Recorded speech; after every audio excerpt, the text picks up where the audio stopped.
Le ministre mozambicain des Finances a invité les investisseurs obligataires de son pays pour une discussion sur le moyen de restructurer les obligations souveraines contractées ou garanties par son gouvernement. Les obligations concernées sont de 6 222 millions de dollars contractés pour la société Proindisus et les 535 millions de dollars garantis par la Mozambique Access Management qui avaient été dissimulés aux investisseurs et le FMI et dont la découverte a entraîné une vague de réactions négatives du marché international des capitaux à l'encontre du pays. Le Mozambique espère avec cette restructuration sortir de la liste des pays en détresse du FMI et surtout rendre sa dette plus soutenable.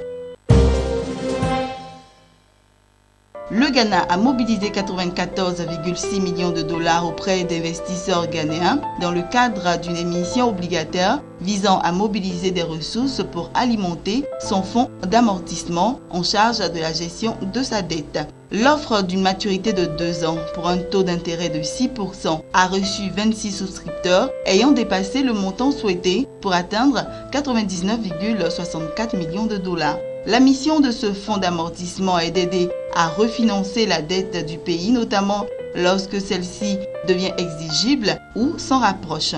Initialement, il était prévu que ce fonds soit alimenté par une part de revenus pétroliers, mais la baisse des prix du baril d'or noir et des volumes de production encore faibles ont constitué des entraves à ce plan.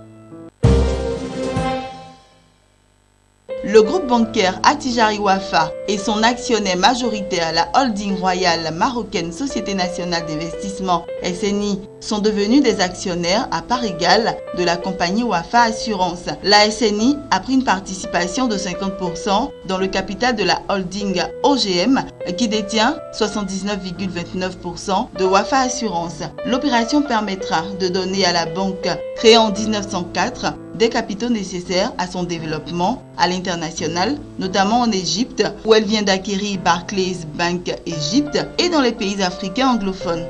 La SNI renforce pour sa part sa présence dans le secteur des assurances au Maroc et dans d'autres pays africains.